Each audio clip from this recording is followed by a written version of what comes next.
Alytaus gido video peržiūros perkopė 1 milijoną. Alytaus gidas – populiariausias portalas Dzūkijoje. Naktį iš ketvirtadienio į penktadienį Alytaus mieste Sudvajų gatvėje automobilis BMW rėžėsi į pakelės medį. Į įvykio vietą atvykę policijos pareigūnai nerado nei vairuotojo, nei kitų asmenų galėjusių paaiškinti įvykio aplinkybes. Apieškoję automobilio BMW vidų policininkai rado automobilio dokumentus. Šalia automobilio nerado nei vairuotojo, nei keleivių, nei kažkokių asmenų, kurie galėjo pasakyti, kur dingo automobilį vairavęs žmogus. Ar pavyko nustatyti asmenį, kuris galbūt vairavo?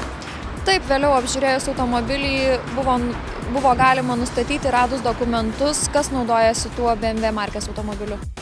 Paaiškėjo, kad 3 klasės BMW priklauso 28 metų Ulonų bataliono kariui. Transporto priemonė išvežta į saugojimo aikštelę. Įvykį suformino Alytaus apskrities vyriausiojo policijos komisariato pareigūnai. Ryte į policijos komisariatą atvyko ir kariškis. Paaiškėjo, kad jis girtas. Kariškis atvykęs į policiją jau kitos dienos rytą prisipažino padaręs eismo įvykį ir atvykus jam buvo patikrintas blaivumas, tai buvo nustatyta 62 promilės girtumus.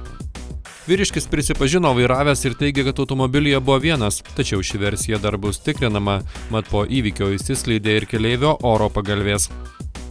Karys krašto apsaugos sistemoje tarnauja nuo 2007 metų, 2011 metais karys buvo perkeltas į mūsų batalioną. Karys tiesioginių vadų yra charakterizuojamas teigiamai, jis paskirtas užduotis vykdo tinkamai, tačiau šiuo atveju jo elgesys tikrai yra netoleruotinas ir nepateisinamas.